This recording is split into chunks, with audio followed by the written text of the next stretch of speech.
Student welcome to our study channel. তো WB এবং KP চাকরি প্রার্থীর জন্য খুব গুরুত্বপূর্ণ একটি আপডেট।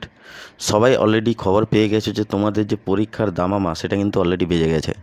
যে তোমরা ভাবছো যে পরীক্ষার হবে কি হবে না, তো আলটিমেট কিন্তু তোমরা সোশ্যাল মিডিয়ায় অনেক রকম নিউজ ভাইরাল হয়ে গেছে এবং সেটা খবরটা অলরেডি সবাই পেয়ে গেছো।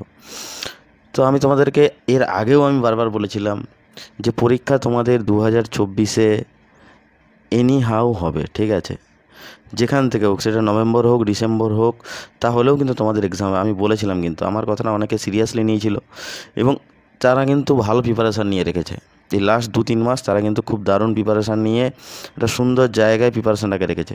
কিন্তু আমি এখনও বলছি বাকি ক্যান্ডিডেটের জন্য, তোমাদের যদি হাতে যে টাইমটা আছে, তোমরা কিন্তু যথেষ্ট টাইম আছে, তোমরা এখনও যদি চেষ্টা করো তাহলেও কিন্তু সম্ভব, কোনো অসুবিধা হয়নি, ঠিক আছে? তো আজকের জিকেগুলো তোমাদের জন্য খুব ইম্পর্ট্যান্ট। এটা কিন্তু 38 নম্বর ক্লাস, প্রিভিয়াস ইয়ার ডাব্লিউপি এবং কেপির যত জিকে আছে, জিকেতে পুরো একদম তোমাদের টার্গেট রেখেছি যে 25-এর 25 পাওয়ানোর, ঠিক আছে? সেই উদ্দেশ্যে কিন্তু এই ক্লাসগুলো করানো হচ্ছে। প্লেলিস্টে গিয়ে দেখতে পারো এর আগের ক্লাসগুলো। আর 2024-এ যদি এরকম উর্দি পড়ার স্বপ্ন থেকে থাকে, তাহলে এই কোশ্চেনগুলো যদি মিস করে যাও তাহলে কিন্তু উর্দি পড়ার স্বপ্নটা স্বপ্নই থেকে যাবে। বেশি কথা না বলে কোশ্চেনে চলে যাচ্ছি। দেখতেই পাচ্ছ প্রিভিয়াস ইয়ার জিকে 2000 সাল থেকে 2024 অবধি কী বলছে। প্রথম কোশ্চেনটা দেখো, ভালো করে বোঝার চেষ্টা করো। ডিএনএ থেকে এমআরএনএ এর তৈরি হওয়াকে কি বলা হয়? মানে আমাদের ডিএনএ থেকে এমআরএনএ যে তৈরি হয় সেই পদ্ধতিটাকে কী বলা হয়? বলা হয় transcription. Very very important question, কিন্তু বহুবার এসছে পরীক্ষাতে। পরীক্ষাগারে প্রথম সংশ্লিষ্ট জৈব মৌল কোনটি? এটা তো মানে কিছু বলার নেই, এতটা important question. Urea. Very very important question, প্রথম একদম। ওয়াইড অ্যাঙ্গেল আত্মজমিটি কার লেখা? আমাদের Indian leg spinner Anil Kumble, খুব ফেভারিট ক্রিকেটার অনিল কুম্বলের লেখা। তারপরে দেখো কি বলছে, নাগার্জুন সাগর প্রকল্প কোন নদীর উপর অবস্থিত? ভেরি ভেরি ইম্পর্টেন্ট কোশ্চেন কিন্তু। নাগার্জুন সাগর প্রকল্পটি কিন্তু কোথায় অবস্থিত? কৃষ্ণা নদীর ওপর, ঠিক আছে? তো এই যে কিছু নদী এবং কিছু ড্যাম খুব ইম্পর্ট্যান্ট, আমি বারবার বলছি, আমাদের শর্ট ভিডিওতে কিন্তু এগুলো দেওয়া হয়েছে, তোমরা কিন্তু শর্ট ভিডিওগুলো গিয়ে দেখতে পারো। তারপরে দেখো কি বলছে, সগডা কোন দেশের পার্লামেন্টের নাম? ভুটানের কিন্তু পার্লামেন্টের নাম। কালকে আমি একটা শর্ট ভিডিও আপলোড করেছি, বিভিন্ন দেশের পার্লামেন্ট কী নামে পরিচিত, গিয়ে দেখতে পারো। এটাও কিন্তু তার মধ্যে ছিল, ভুটান।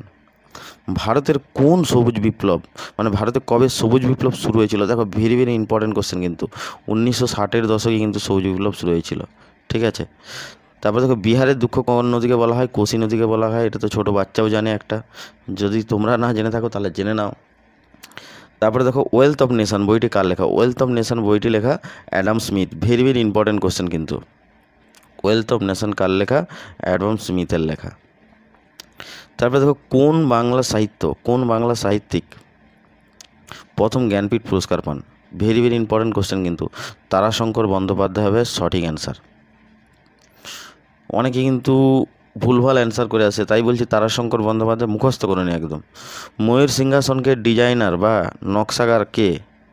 ঠিক আছে, ময়ূর সিংহাসনের ডিজাইনার বা নকশাকার কে? বেবাদল খাঁ। নেক্সট কোশ্চেন দেখো, সার্ভেন্ট অফ পিপুল সোসাইটি কে প্রতিষ্ঠা করেন? সার্ভেন্ট অফ পিপুল সোসাইটি, এই সোসাইটিগুলো থেকেও কিন্তু প্রচুর আসে কোশ্চেন। এটা কিন্তু লালা লাজপত রায় হবে সঠিক অ্যান্সার। নেক্সট কোশ্চেন দেখো, ন্যাশনাল ডিফেন্স একাডেমি কোথায় অবস্থিত? বহুবার এসছে এটা, 2012-তে এই কোশ্চেনটি কিন্তু এসেছিলো ডাব্লিউপিতে। পুনেতে অবস্থিত, ঠিক আছে? দেখো পুরনো কোশ্চেন তো। দেখো 2020 আইপিএলে চ্যাম্পিয়ন কোন দল হয়েছিল?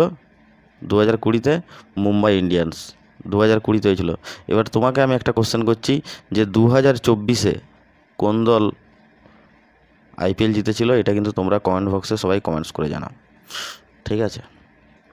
নেক্সট কোশ্চেন দেখো কি বলছে, কালিবাঙ্গান শহরটি কোন রাজ্যে অবস্থিত? কালিবাঙ্গান শহরটি রাজস্থানে অবস্থিত। ভেরি ভেরি ইম্পর্টেন্ট কোশ্চেন কিন্তু, বহুবার আসছে পরীক্ষাতে।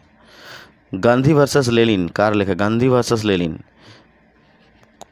দারুণ বই, এস.এন. ডাঙ্গে, ঠিক আছে, লিখেছিলেন এই বইটি। নেক্সট কোশ্চেন দেখো, পদ্মশ্রী পুরস্কার কবে থেকে দেওয়া শুরু হয়? পদ্মশ্রী পুরস্কার দেওয়া হয়েছিল 1954 সাল থেকে। VVI question. Next question, Bokaro steel plant কোন দেশের সাহায্যে তৈরি করা হয়েছিল? এটা কিন্তু খুব important question. Soviet union help করেছিল বলেই কিন্তু বোকারো স্টিল প্ল্যান্ট তৈরি হয়েছিল। ঠিক আছে, নেক্সট কোশ্চেন দেখো, ভারতের কোন রাজ্যে তপশিলি উপজাতি বা এসটির সংখ্যা সর্বাধিক? ঠিক আছে, এখানে কি বলছে? সর্বাধিক এসটির সংখ্যা। তো এই কোশ্চেনটির সঠিক অ্যান্সার হয়ে যাবে কি? মধ্যপ্রদেশ। ঠিক আছে, এমপি, মধ্যপ্রদেশ। নেক্সট কোশ্চেন দেখো কি বলছে, কোন নদীকে নর্মদার যমজ বলা হয়? নর্মদার যমজ বলা হয় তাপ্তি নদীকে। Very very important question. তারপরে দেখো, পর্তুগিজরা ব্ল্যাক গোল্ড বলতো কাকে? পর্তুগিজরা ব্ল্যাক গোল্ড বলতো গোলমরিচকে। ঠিক আছে, গোলমরিচকে বলা হতো ব্ল্যাক গোল্ড। খুব দামি একটা স্পাইস বা মানে তোমার হচ্ছে মশলা জাতীয় দ্রব্য আর কি। সব লাল হো জায়গা, এই উক্তিটি কার? সব লাল হো জায়গা, এই উক্তিটি হচ্ছে রঞ্জিত সিংয়ের। ভারতের কোন রাজ্যে সড়ক দৈর্ঘ্য সর্বোচ্চ? দেখো, সড়কের দৈর্ঘ্য সর্বোচ্চ বলছে, এটা কিন্তু হবে Maharashtra. Very very important question কিন্তু। অনেকে দিল্লি অ্যান্সার করে দিয়ে আসবে, অনেকে কলকাতা অ্যান্সার করে দিয়ে আসবে, অনেকে রাজস্থান অ্যান্সার করে দিয়ে আসবে, কিন্তু সঠিক অ্যান্সার কিন্তু মহারাষ্ট্র। 100 ml বিশুদ্ধ রক্তে অক্সিজেনের পরিমাণ কত থাকে? দেখো, এটা কিন্তু বহুবার এসে কোশ্চেনটি, আমি বারবার বলছি এই কোশ্চেনটিকে তোমরা কিভাবে করবে। দেখো, 100 ml বিশুদ্ধ রক্ত, ঠিক আছে, 100 ml বিশুদ্ধ রক্তে কত পরিমাণ অক্সিজেন থাকে? 20 ml, মানে তোমার 5:1 রেশিও। ঠিক আছে, মানে 5 ভাগের মধ্যে 1 ভাগ কী থাকে? অক্সিজেন থাকে, আর বাকি 4 ভাগ অন্যান্য কম্পোজিশন থাকে। এটা মাথায় রাখবে কিন্তু, 5 ভাগের 1 ভাগ থাকে অক্সিজেন।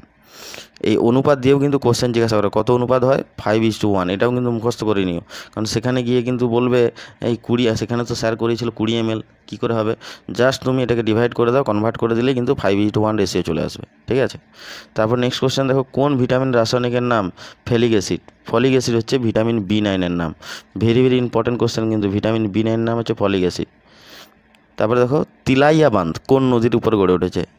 এটা কিন্তু আননোন কোশ্চেন, বারবার বলছি এই কোশ্চেনটা জেনে রাখো। বরাকর নদীর উপর অবস্থিত। ভারতের মেকিয়াভেলি নামে কে পরিচিত? কৌটিল্য বা চাণক্যকে বলা হয় ভারতের Machiavelli. Very very important question, 2014 question WBর। নেক্সট কোশ্চেন, কার ঘোড়ার নাম ছিল চেতক? এটা তোমরা সবাই জানো, রানা প্রতাপ সিংহের ঘোড়ার নাম ছিল চেতক। ঠিক আছে, রানা প্রতাপ সিংহ। কোন বছর ভারতে প্রথম অলিম্পিক অংশগ্রহণ করেন? কোন বছর প্রথম ভারত অলিম্পিক অংশগ্রহণ করে? 1900 সালে। এটা কিন্তু সালটা মনে রাখো, কারণ এখন চলছে অলিম্পিকের সিজন চলছে, তোমাদের কারেন্ট অ্যাফেয়ার্সে অলিম্পিক থেকে কোশ্চেন আসবে। ঠিক আছে, তো প্রথম কবে চালু হয়েছিল? 1900 সালে।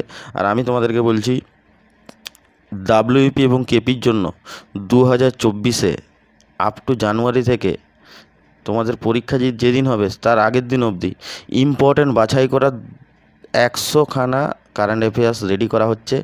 সেটা কিন্তু আমাদের ইউটিউব চ্যানেলে আপলোড করা হবে এবং টেলিগ্রাম চ্যানেলে PDF দেওয়া হবে।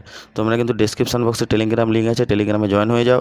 আর চ্যানেলটি কিন্তু সাবস্ক্রাইব করতে বলো, কারণ ওই 100খানা কারেন্ট অ্যাফেয়ার্স তুমি যদি ভালো করে রিভাইজ করে যেতে পারো, তোমার কিন্তু ম্যাক্সিমাম কারেন্ট অ্যাফেয়ার্স লাগার চান্স খুব প্রবল থেকে প্রবলতর। শুধুমাত্র WBP কেপির জন্য নয়, SSC GDর জন্য বানানো চলছে। ঠিক আছে, মানে সমস্ত রকম পরীক্ষার জন্য, স্পেশালি WBP কেপিকে তো টার্গেট রেখেছি। ঠিক আছে, নেক্সট কোশ্চেন দেখো কী বলছে, জীবাশ্ম প্রধানত কোন শিলায় দেখতে পাওয়া যায়? জীবাশ্ম সাধারণত পাললিক শিলায় দেখতে পাওয়া যায়। Very very important question. স্বাধীন ভারতের প্রথম রেলমন্ত্রীর নাম কী ছিল? জন মাথাই। বুঝতেই পারছো কোশ্চেনগুলো কতটা ইম্পর্টেন্ট, এবং একটা কোশ্চেনে তুমি কিন্তু মাটিতে ফেলতে পারবে না। যার জন্য বলছি অল্প অল্প করে প্র্যাকটিস করো, এবং দেখবে তোমার অল্প অল্প করে প্র্যাকটিস করতে করতে 30টা 50টা করে কোশ্চেন করতে করতে তুমি দেখবে একটা দিন তুমি 2000 থেকে 2500 কোশ্চেন বা 5000 কোশ্চেনে তোমার মধ্যে কমপ্লিট হয়ে গেছে, তোমার মেমোরিতে স্টক হয়ে গেছে। এবং শুধু সেইগুলোকে রিভাইজ করে গেলেই তোমার যে টার্গেট আছে WBP কেপিতে 25-এর 25 জিকেতে, ঠিক আছে, জিকের ফান্ডা তোমার টেনশন কমপ্লিট, যে আমাকে জিকে নিয়ে আর টেনশন করতে হবে না। তো চ্যানেলটি কিন্তু সাবস্ক্রাইব করতে ভুলো না, বারবার বলছি। আর ভিডিওটি লাইক করো। জয় হিন্দ বন্ধু, জয় ভারত।